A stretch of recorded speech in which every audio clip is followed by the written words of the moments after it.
Hi, my name is Kate McMahon, and I'm your host today for Profile. Very excited to introduce our guest today, Kevin Gretton. Kevin, welcome. Glad Thank to you. have you here. Thank you very much. I appreciate you inviting me. Yes, Kevin is the district executive for Cape Cod and Islands Council of Scouting America. Now, I am going to date myself, age myself, but I remember it back in the day as the Girl Scouts and the Boy Scouts. Yep. Yeah, we recently changed in the last couple of years because now the Boy Scouts include girls, so they didn't want to. They wanted to change the marketing. It doesn't sound right if it's Boy Scouts when there's a bunch of girls running around with us. So There you go. So, yeah. There you go. Yeah. So it sounds like this position is a real fit for you based on how you've spent some of your time during your life. Yeah. So I first was a Cub Scout at age 7, like most kids my age, and ran all the way up through the ranks to Eagle. I made Eagle at 16. Oh, wow. And then I sort of, fell out of Scouts as a lot of teenagers do. We always warn our kids the things that are going to get in the way are cars and jobs and sports and girls and, but I got back into it when my son was born. He got into Cub Scouts, and ever since I've been a leader. I've been I'm an assistant scoutmaster at a troop off the Cape. Obviously the district executive for this entire council. I also am involved in the fraternal organization called the Order of the Arrow.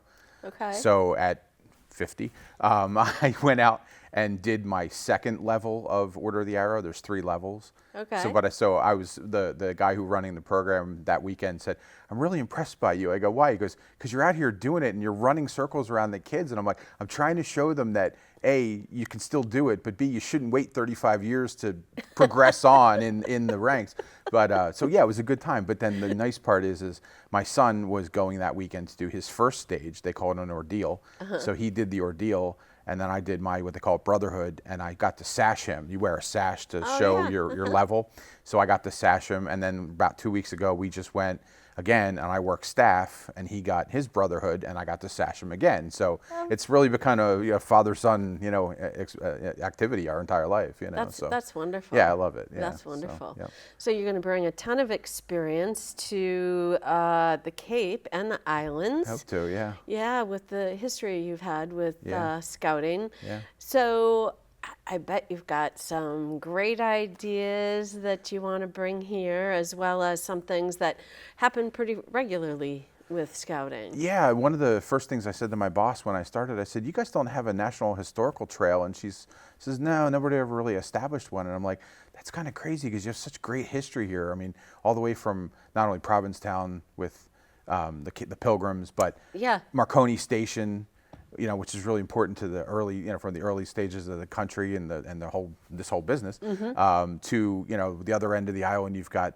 Mashpee, where the Wampanoag, Yes. are station based, Yes. And I said, so you've got, the original clan of American Indians, you've got Marconi, you've got all these things in between, all the seafaring history, the Whydah, and you can connect that and make it into a hiking trail so the kids go out and experience all these things. And the point of a trail is that, there's a patch, and that's really what the kids go for. They love, love that, sure. patches and medals. Yeah. But as they're going along, they have to answer questions about the things that they see and the markers that they run into that show the historical data on that trail. So I'm trying to put that together. A lot of what I'm trying to do too, because of the new focus of Scouting America, is to try to build the girls, the female side of the troop. Okay. We've got 4 troops now established. There's a lot though in Cub Scouts. So when they start to grow up and get out of Cub Scouts, they need places to go. So we're trying to work on more girl troops, and so I'm trying to actually establish one back at my hometown off Cape. Oh, so yeah. Good. So, Well, you've got a lot to do. Yeah. Very busy. And then I think camp is another annual. Camp's right around the event. corner. We have a 5-week day camp that we're trying to get together right now. So we're trying to put all that together, looking for counselors, always looking for kids to work. So it's a good opportunity for the kids if they want to come, and we pay pretty well for a camp. It's not like when I was a kid, I got $100 for the entire summer as a CIT back in, a long time ago. Oh, boy. Yeah, right. Right? So, yeah. And then I forget I bought the popcorn, but I Yeah. forget what time of year that fundraiser is. It'll start in August, sort of right at the end of summer camp. Okay. And it runs through, I think, early November. And that's really our big push fundraiser for the year, is selling popcorn. Yeah. Right. Yeah. So you're talking about the various merit badges Yes. that the students can earn. Yep. Do they get to choose what they want to work on? Are there established ones, or are they able to create one specifically for their troop? So there's two sets of merit badges. There's Eagle required, and they're actually, if you look on our chart, there's 142, I think, merit badges that are going to. There's a couple that are in beta test. Okay. So they're not actually offered now. There's 138 that are currently out there, but there's a couple more coming, including auctioneering. I thought that was an interesting one. And one I'm excited about for a weird reason. It's called life skills. Okay. And one of the requirements is that the kids have to sew a patch on their own uniform. I love it. I love it too, because for years I've been doing all my own patches and sewing my sons on, and I see kids and I'm like, why didn't you sew? Oh, my mom hasn't gotten around. Why is your mom doing it? You should do it. And then no. And so now they're going to be required to do their own patches. But yeah, there's 138 merit badges, and it's basically what I tell the kids is anything you want to do in life, be a career or a hobby, there's a merit badge for it. And I always tell them that everything you do in life, stop and think, does that fulfill a requirement? Because I guarantee you it almost always does somewhere. Got it. Spending money, there's a personal management merit badge. Going on a vacation, there's a family life merit badge. So there's, all these activities somewhere count towards some badge, some requirement, Badge. But yeah, there's 22 merit badges that if you're going to get Eagle that you have to get.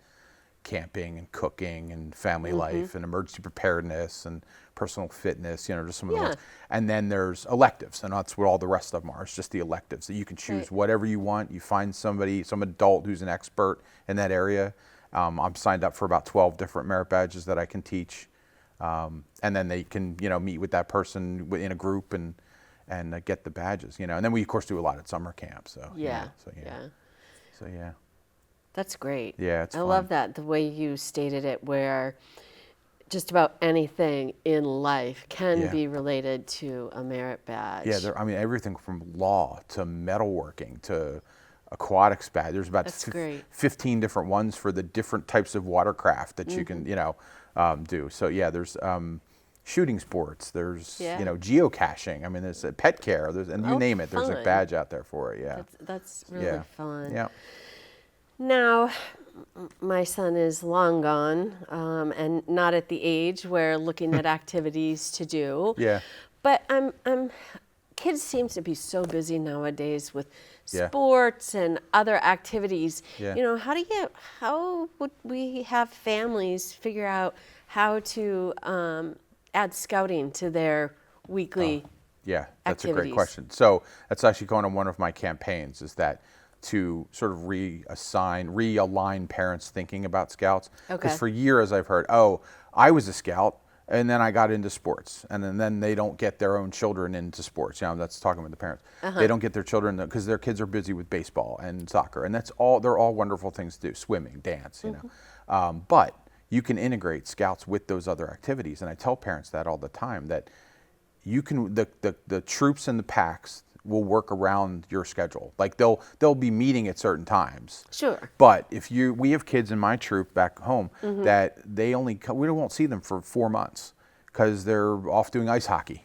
Well, then when they're back, then we catch them up. We get them up to speed, and they get engaged with the group, and it's like they never left. That's great. But the one thing I like about scouts is that, and the thing I always found with my son is that instead of going to, like when I would go with him to baseball, I'd stand on the sideline and watch him play baseball. Sure. With scouts, I'm right next to him doing all the stuff. I'm tying knots. I'm learning to build fires. I'm learning to set up a camp. I'm going hiking with him, whatever it be. I mean, but I'm right there with him, doing it. So more family time it's too. definitely more family time. Yeah. Right. Yep. Which is Yep. absolutely Right. It's wonderful. It's building those memories that you're always going to have, with your Yeah. kids, Yeah. Because I'm about to. You say your son's off and gone. Mine's 17. So if I was to tell my wife, in a year we're going to lose him, because he's going to be off doing his own thing. So Yeah. I'm getting every moment I possibly can right now, So Yeah, it's important. Yes. Very important to launch them. yes. And Absolutely. Yeah. one of my son's dear buddies in high school was an Eagle Scout. Okay. Yeah. Do you say it in the past tense, or is No. he still an I Eagle always used to Scout? do that too. I always used to say, I was an Eagle Scout, and people are like, no, you are an Eagle Scout. You Eagle never Scout. lose that. It's like being, it's not the same comparison, but like being a vet. Yeah. you are always that thing, you know. Gotcha. So Yeah. yeah. Yeah, I but, still put it on my resume, even if I hadn't applied for a scout job. Oh, that's awesome. I just always put it at the bottom because Yeah. you never know. Somebody will say, "Oh, I was an Eagle," or "I knew an Eagle," or "My kid is," or whatever. Yeah. It starts a conversation, you Yeah. know. So yeah. Yeah, and the project that Sean did was wonderful. Okay. And the number of people he had to gather to actually Yeah. finish it, and it was fun to watch. What did he do? I'm just curious. There was a pond Okay. that needed adjustments in the river Okay. that was coming into it, Okay. so that the fish could make it Oh, okay. over. Yeah, nice. It wasn't really a dam. Right, but some But, kind of yeah, impediment. and, and it had pretty much had deteriorated. I mean, there's a perfect example. So he probably had to go to the local town and get approvals. Yes, and exactly. There were, town's engineers involved, and Yeah. then the local community hears about it, the local church, and so everybody joins together to help fix this thing that's wrong, Exactly. or make an improvement somewhere. Yeah. And so it really is a neat. And then you hope that the kids take that lesson and continue on in life, and they're still at our age, my age, still going out and doing those things. I mean, Right, If you right. look at my calendar, every weekend we're probably at least one day doing some kind of community service Yeah. somewhere. I mean, I know this weekend we're actually going to a neighboring town back home because they've lost their scout troop. Oh. And they called us out of the blue and said, "Would you guys mind come over to the Council on Aging and doing some?" No, sure. Oh, Just like a couple hours worth of work, but whatever we can do to help, why not? Yeah. So Yeah. last weekend we were in a different town that also same situation, lost, and we were cleaning up one of their cemeteries. wow. And then we've been invited back because they're going to dedicate it either end of this year or next year as a Revolutionary War cemetery, because there's 20 soldiers buried in there. Wow. And so they've asked us to come and do the colors, and one of the kids is going to give the benediction, and it's really a nice honor to be asked to do That's that. So great. Yeah. That's wonderful. Yeah. So Well, I'd love to see your enthusiasm, Oh, I love it, yeah. and welcome to the Cape. thank you. Yeah, I love it out here. Yeah, you've got quite the list Yeah. of things to do, and I just love the plan that you have in place to help engage more of our kids here on the Cape. So Yeah. thank you for that. Well, thank you. I really appreciate you. And this helps. I mean, this, getting the word out about the Yeah. program, So, Yeah, it's important. you know. Is there anything else that you want to mention before we wrap? I think we did talk even about using your facility. The kids can use that. There's Yes. things called explorer posts, Okay. which is something sort of like an off branch of scouting. Okay. So what those are set up for is to specifically get older kids, not younger. It's usually 14 and older. Yes. Into career oriented programs. Okay. So you have this wonderful facility here with the podcasting Yeah. studio and the radio and the TV. They could come over here and learn editing and sound and Yeah. production and Absolutely. script writing and all those Yeah. things. Let's and- talk more about that. Right. And so there's one down a couple towns over there. They're affiliated with the police officers. Oh. So they're learning about law enforcement, but specifically just that. They're not really interested in working on the badges and camping, and that's fine. But okay. it's just there's another great program that we have, So great. there's another one called Venturing, which is, again, older kids, but they are interested in doing what we call more adventurous activities. So a lot of Okay. them go climbing and whitewater rafting and Okay. scuba diving and high adventure is what I was thinking of. They call it these high adventure camps that Okay. we have, or things like that. So their lesson, they've done the Cubs and the smaller things, and they want to take it to the next level. So Love that. so we have all these different programs that appeal to all different kinds of kids. So That's wonderful. so yeah. Well, thanks again for Well, being thank you. here I really today. appreciate it. Yeah, it was nice. And look forward to having some of the scouts here at the Media Oh, Center. sure. Yeah. Take yeah. the classes, work with Jamie. Yes. It'll be fun. Yes, I would look for that too. That'd be great. Yeah. Let's make that happen. Okay. Awesome. Thanks for joining me today. My name is Kate McMahon, and this is Profile.